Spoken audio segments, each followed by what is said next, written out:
Mbote na bino bandeko balandi ya radio lokolo télévision ndenge bozomona wana toyambi un frère congolais aza historien ye azo maîtriser histoire ya Congo na saka bino radio lokolo télévision ezali sika oyo mutu nyonso ayaka po a s'exprimer librement ye alobi salaka epasi mpona nini babengaka Patrice Emery Lumumba héros national pona ye aza héros national te yango epoussai asala ba recherche Patrice Emery Lumumba yoka makambu oyo ajui mbote na ondeko pesa biso kombo na yo botami wapi uti wapi et puis betela biso pona nini oboyi ke to benga Lumumba héros national. Ouais, bonjour, moi Namboka, Fiston Pelende, les grands journalistes. Ngai kombo nga Alain Serge Benanga, naza Mutobote Mina Kisasa. Koyana en Afrique du Sud, c'était pour un objectif Oyo Ezala jamais atteint. C'est ce qui a fait que je suis encore ici en Afrique du Sud. Donc c'est un peu ça. Je suis une personne Oyo de l'enfance. Mon père m'initiait à me stimuler à beaucoup lire. C'est-à-dire, Ezala Gisoki, par exemple, accueilli à abonné à Jeune Afrique, abonné à Paris Match, Express, moi, bah, journaux étrangers belé à l'époque. Badao tchela mon la poste, na okende na Gombe wana, na poste, na grande poste na zu. Lui voulait que ngana tanga na salele banalise, na ba conclusion. Na salele résumé et logo na tangi. C'est à partir de là, ça m'a stimulé. Je lisais beaucoup, je me posais la question, pourquoi Lumumba héros national? Où est-ce que ces arguments-là tiennent debout, que Lumumba pas bien héros national? Na sali ba recherche, na ba conclusion nanga, je me suis dit que je ne dirai jamais que Lumumba est héros national. Donc pour nanga, eza penza bongo, toko ben héros nationalité. Donc c'est un peu ça. Alors d'ailleurs c'est Mobutu qui l'a proclamé en 1966 héros national. C'est l'injonction il y a maître ya Mobutu à l'époque. Bato batindika ki Mobutu que a participé à Makambetali Liwana. C'est son qui lui ont dit bon, pour masquer ça, allez, dit Bobengega héros national. C'est comme ça qu'on l'appelle héros national, mais en réalité, ce n'est pas ça. Voilà, parlez-nous un peu de l'histoire de l'indépendance, comment ça s'est passé pendant l'époque coloniale, la commune, il fallait que la commune, tout ça, comment Lumumba a été emprisonné, comment il a table ronde, et puis toutes ces histoires-là. Parlez-nous un peu de ça. Comment ça s'est passé, Lumumba s'est retrouvé, comment est-ce que comment il a monté Lumumba? Bon, moi je partageais avec certains frères congolais na Yovilawa. Je n'ai partagé na bango sur Makambo, n'a pas expliqué bango. L'un d'eux me dira oh non, Belge depuis qu'à la Belge à Zalawana, Belge tant à 60 il fallait qu'à ratika bisoto indépendance. N'enga n'a expliqué bango na bino. Il faut savoir que Congo, ils ont un groupuscule, yaba mboka, bazo benga ba royaume Lunda ezala. Royaume Kuba ezala, Royaume Congo ezala, Royaume Lunda ezala. Alors ezala ba groupuscule ya ba royaume, chaque royaume bazana ba limitation na bango, bazana ba zamba na bango so koti na zamba ba mususu futi taxe. À l'époque l'argent n'existait pas. Monnaie ezala quitté, ezala système à troc, bo ça la échange, bo teki bo pesi o ba pesi bino o. Mais après il y a eu Léopold II, roi de Belge, à Tindaka, David Livingstone, un Écossais, aya kosa l'exploration en Afrique, plus précisément dans le rayon Nabiso ya Congo.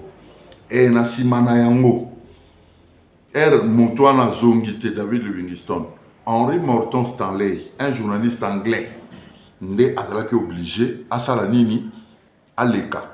Na kokenda kolanda nani David Livingstone bakutani na ujiji ayebisie roi tindinga tozonga po umeli ya bina ozonga te. Henry Morton Stanley journaliste azongi kozonga zongi nde baye kotinda émission oyo ya exploration ya Congo profonde Et juste à cette époque-là, surtout Landeli, c'était propriété privée en Annie, il y a Léopold.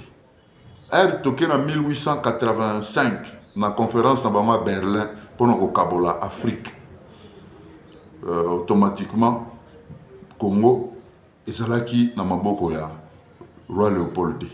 Qui à un moment donné, a zone qui s'est beaucoup ya Belgique, les pays naï.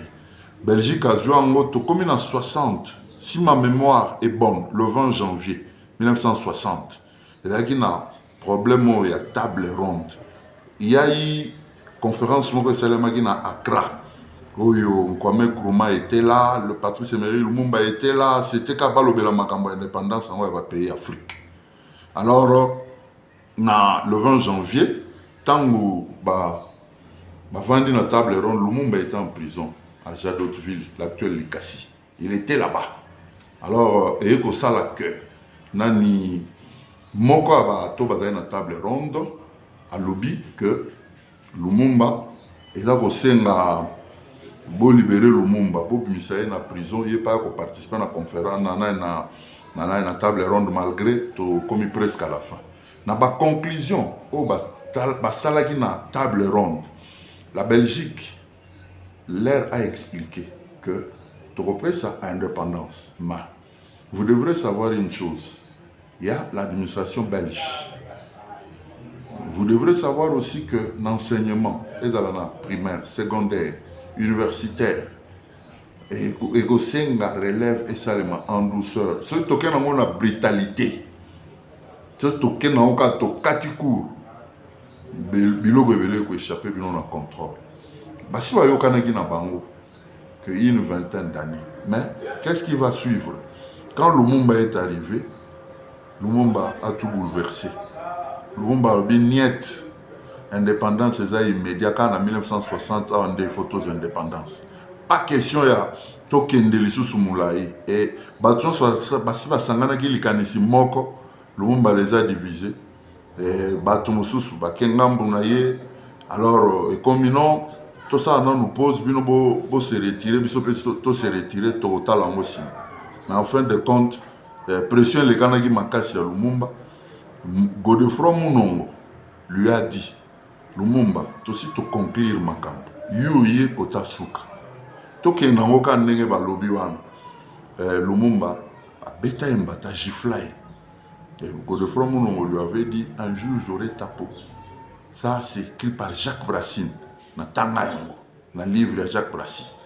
Et alors c'est à partir de là ba Belgique ba réunion en conclusion bon tomoni bateau yo comme les autres simbaté, topesa bango mais le roi va boire en douceur, topesa.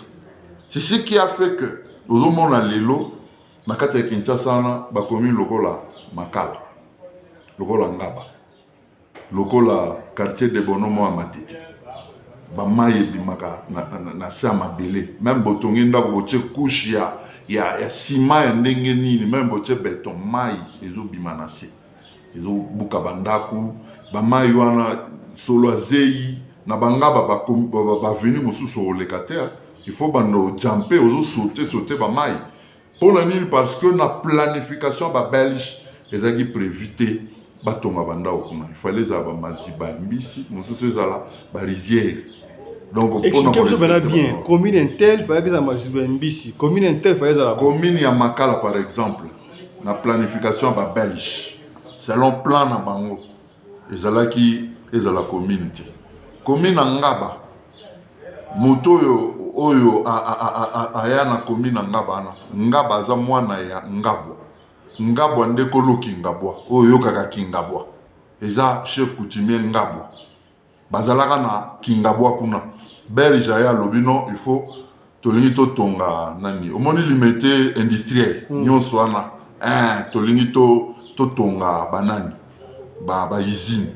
toni to tonga ba usine ezala industrie ya mboka ezala wana alors bino il faut bolongwa comme asala ki kiteti tracteur enyatai nde mwana na ya sengi bakendo kunda papa et après mwana sengi que non ezo senga bolukela biso terrain on les avait envoyés là-bas parce que omoni Kingawa pembe na rivière Ngwele pembe na fleuve hein parce que exploiter mai tout ça moi ba mai moko eza na makala nga na vanda na makala na veni Kisangani numéro 19 tous ça ba voisin ya ba Stino oyo musicien vive la musique il me connaît tous ça ba voisin na bango na ndeko na Frank mai moko bazo benga mai mofu de ba mai mike ezalaki kuna c'est-à-dire c'est un co selon plan belge sengela ki ezala maziba ya batilapia tout ça nga ba wana ba rizière c'est-à-dire bisika kolona baloso de bonhomme ndenge moko c'est ça qui fait que bato avanda ba kotana ba souffraka makasi ezala elanga ezala mbula mai bimaka si donc c'est un peu ça sur ce point là or na temps baza na table ronde belge ça tongaki commune Bandal c'est-à-dire selon ba norme ya urbanisation et puis ba construction à l'époque et d'ailleurs ba construction kitoko ba modèle ya époque wana goudron bâtir goudron dans chaque avenue poteau à Mwinda eza après 5 mètres et puis terrassé ezali soki mbula ebeti juste après mbula on ressentir que tout est mbula ebetaki obimi libanda bo omoni kaka moi mouillé soit moi fraîcheur net moi malili mais on dit mateke mbula ebetaki pour nini et respecter ba norme ya habitat et respecter ba norme ya urbanisation. Alors, c'est ce qui fait que la commune, monsieur Tongami en désordre, l'élo, na autre mon image à Moula Lobby lundi le 24 octobre 2022. Comment Bama est tondi, bipai na bipai. À cause de Babiloko wana. Alors, Bazoli nga batonga quartier 7 Nanjil. Babando tcha goudron, bacha bapoto Mwinda, batonga bandaku, nde table ronde des autres kakuna. Nde katana pewana. Na njili basiblaki njili ba urbanizango na ba norme ya habitat ndenge penda bandako ezalaka.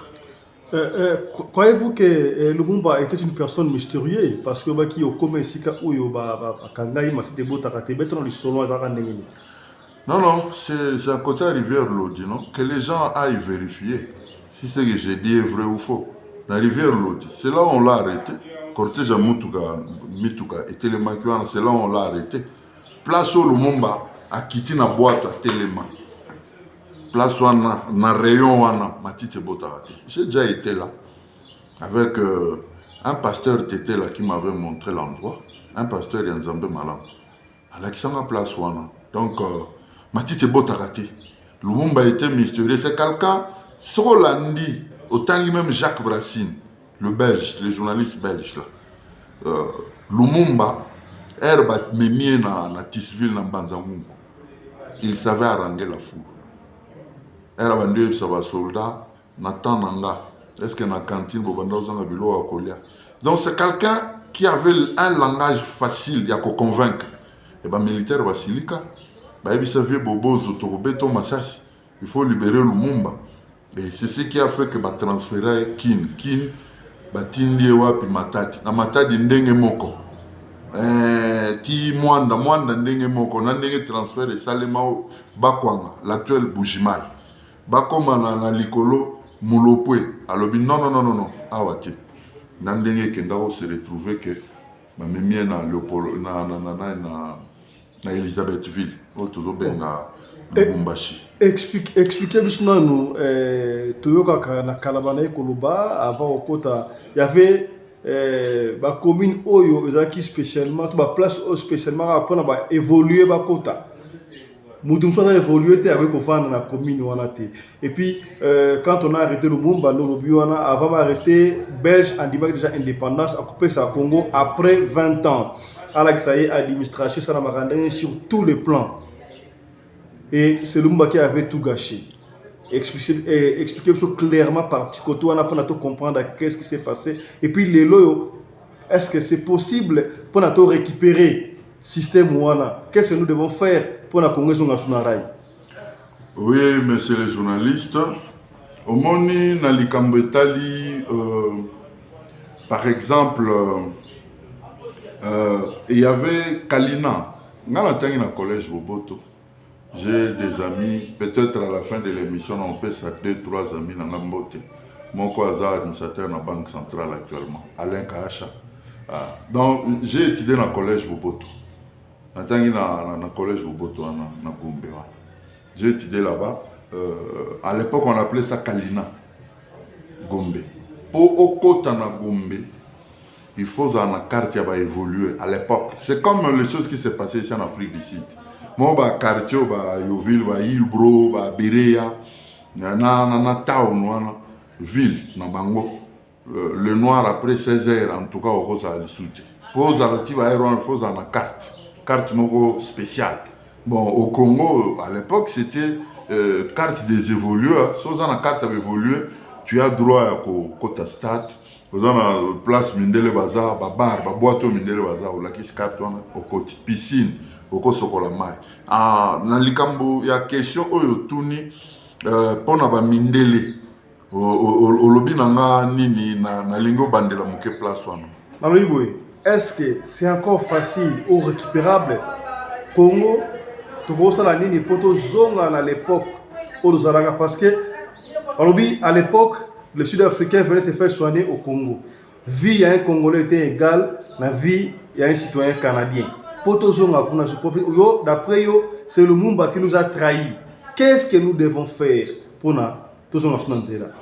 Bon, sur ce point-là, poto zonga, d'abord il faut toyer le commencement. On avait des blancs dans le Congo.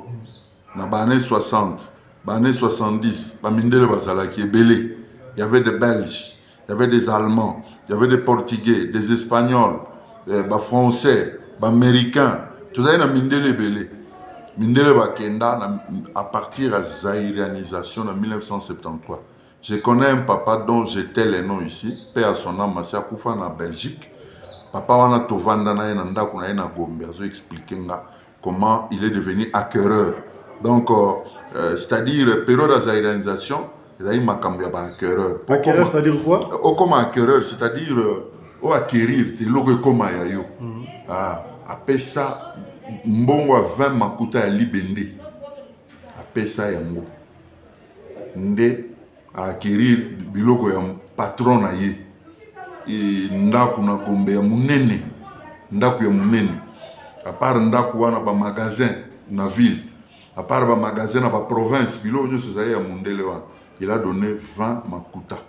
Mobutu Alobaki n'a pas quereur, tu amènes une monnaie symbolique aux yeux. Donc, c'est-à-dire, décision Moka et Zouamaki, je ne sais pas, c'était bureau politique, c'était quoi? C'était bureau exécutif à un père, je ne sais pas. Que non, Baminde le faut bakinde. Babotole minde, Babisu Bakanga, Bangona, ma papa, Moutoualati, babouche des chambres na pyjama. Abimika, mais la café na ville. J'avais croisé une famille grecque dans Lubumbashi. On a un très mauvais souvenir de Léopoldville. Parce qu'on avait tout perdu. Nous sommes allés en Afrique du Sud, c'est là où on a essayé un peu de remonter la pente. Alors, pour nous revenir à la question, pour Ezonga, d'abord il faut monter la Zonga. Chinois dans le Congo, qu'est-ce qu'il fait? Chinois, Erayaki. Moi j'étais à Kin. Chinois, Zosala, Mikate, Batema, Tembela, Zotek, on les avait interdits. En réalité, un étranger à côté de demi-grotte, un étranger à côté de nani na détail. Étranger, il faut être en gros. Banamboka basombi na gros, ndebaye, bateki na détail. Mais na Congo, moi j'ai vu des Chinois tina nyoki. J'ai vu des Chinois ti nangamba bongimba côté Pelzé des Alaka en plein forêt équatoriale ngamuna Osho. J'ai été là-bas. J'ai vu des Chinois là-bas. Donc so Mundela zongi na Congo. Mundela zongi na politique à gagnant oyo. Et ça langage mikolo partout dans le monde. Na politique wana parce que les Libanais bazani loko maloma ba ça là-bas tout. Todingi o expliquer bien. Quand vous dites que Mundela zonga la colonisation sous Mundela zonga ndenge nini ba entreprise Mundela zonga Mundela orayi colonisateur abiso qui belge ne fa zonga comme président a occupé l'entreprise publique. Qu'est-ce qu'on doit faire? Non, ce n'est pas seulement le belge. Mundela en général a zonga aya ko investir na mboka. Moni place Mundela doit investir makambo ekendaka bien. Je peux te donner un exemple. Il y a pour soutenir argument nanga, pour soutenir argument nanga. Mon Marsavko, à un moment donné, tant que Zalaki ba mindelo ya poso ya pembe, un ami travaillait là-bas. Donc na tongo, bazana droit ya lipa mobimba. Po ya mateka wa muke wa blue benwa. Mutu moko. C'est comme 12h45. Bazana droit ya soso moko de personnes. Na los. Soko zana kwanga no ole na soso no. Soko zana fufu na ole no. Soko me ma pena ndako yokaka. Mais actuellement ba indien bazo diriger Marsavko. Mais non. Les choses ont changé. Yo moko yaka na lipa na yo. Mi melela ti na yo. Tu vois un peu la différence na Mundele. Au monde. Donc Mundele aya ko investir na Congo. Ce ba Mindele ba investir na Congo. Je pense que makambo de moins bien par rapport à Libanais avec des salaires maigres. Ah ouais, il y a des gens étrangers qui travaillent bazo ba salaire ba $500, $1000, $5000, $10,000. Oyebi makambo na zolo ba étranger. Ba étranger même pas na mboka bazo pesa en priorité. Michel Bandi $400, $600. Oyebi makambo na. Est-ce qu'il faudra mettre un blanc à la tête du pays? Non, ce n'est pas ce que moi je suis en train de dire. Ça, c'est la dernière question, va chuter avec ça. Tu as blanté, parce que blanc, l'OBA, appeler des blancs pour nous faire organiser l'administration. C'est pas mauvais. Ce que l'administration a besoin de vendre, là les choses sont au tambour dans Moulombo. Mais pas à la tête du pays. Mais pour nous organiser, mieux nous organiser, l'administration est aussi. Oui, que et à cause de Likambo Lumumba Otozolo pour na chité avant et Salema et RSI et Salemi belge memi ba professeur na union sobaki mindele union sobazaiki na makambo de l'administration boyena bobaki on a tâtonné Mobutu a fait recours na ba haïtien ba professeur haïtien ba maître haïtien ba hongrois ba roumain ba grec nde baaki bazopesa cours na Congo. Or ceux qui te respectaka eloko wana bango balobaki il y a 20 ans wana. Moi je ne pense pas que après 20 ans l'administration est vendue. Lelo Zimbabwe bazo indépendant en 1980. Mais ils sont intelligents. Bazo intelligents. Bilo musu na zoboya koloba po naza na mboko. Ozomo okuta bango pe na enseignement à Basali pour la nini parce que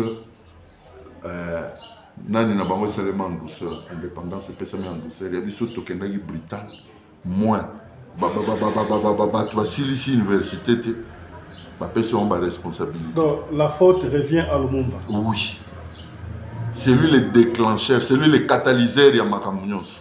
Je pèse bien mes mots. Les lieux d'administration comment papa moi makango. Ah, papa n'en parlons même pas parce que l'administration est vendatée. Comment l'administration est vendatée? L'administration est vendatée. Non, c'est-à-dire motoyer bi logo azo salati.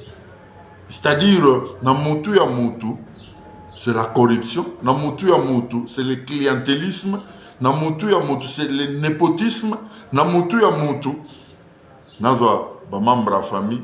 Nacha, talent na élection où kolekawa ou à 2018 même il y a 2011 comment la moto yemoko moi si na yemoko député moi si na sénateur voilà tozobeta vraiment solo ayi politique té tozobeta histoire ya mboka na biso wa tokota na politique té to chité sikaboy liloba na suka ezali nini pona to sisa journée de l'eau liloba suka le grand journaliste Zaboy Congo tolinganite. Congo tango sango où il y a émission bosolo na politique ayaka pour la première fois. Le président Fatia Zubokonzi. Tout ça la émission mo en internet. J'avais dit une chose, ndelo na o conclure nango. 1 Congolais tolinganite. Tout ça na haine, makasi. 2 tout ça na esprit de trahison. Ya otekana. 3 tout ça, haine, trahison, eloko misato eza nini ezali tozalaka discret te. Congolais aza na discrétion te, sud-africain aza discret, angolais aza discret. J'ai déjà été en Angola. Congola Brazza aza discret, Zambie aza discret, Zimbabwe aza discret. Et puis ceux qui vont faire les locaux na bango même bazana musala quelque part, jamais pas se trahir, jamais pas ça la namabe. Les Congolais c'est la haine. Pourquoi Esaïe il fallait les alangai. Or toko ça la bongo te. Tout ça le quoi Mundele. Mundele soit moni moninga azu, azo ça l'effort, il est pas un esprit de concurrence na lekaye. Mais non na inaye. Ce qui te comme une étape à comprendre que tout le monde la haine, trahison, jalousie. Tout le monde a un esprit à chacun pour soi. Donc, si on a un yeux, ça va pour nous, va souffrir. Si tout le monde est biloko, en tout cas, Congo n'a pas tellement et qu'un délibération. Merci. Merci beaucoup, mon amboka, la histoire qui toque au Bétélibiso, il y a indépendance, au Sada Lision, pour la Yoboui, pourquoi est-ce que Batia Patrice Emery Lumumba, héros national, nous auto vivre, c'était grâce à Yé, Toyokio, Ndeba Lubaka Mamoupe, Oazan Matoya Koyoka, Ayoka. Mais tout le monde en matière, tout le monde bandeko prochainement, tout le monde bandeko, à expliquer l'histoire de Tchombe. Comment est-ce que Tchombe a été arrêté, pour rater émission prochaine. S'abonner à la chaîne Nabiso Radio de TV pour ratakate awa tout ça la effort ya kotali sabino to kola sabino makamu oyo ko instruire bino yo nabana na mwasi. Tout prochainement pour l'histoire ya Moïse Tchombe. D'ici là, portez-vous bien. Santé les frères à tous. Chap chap. Et tchala.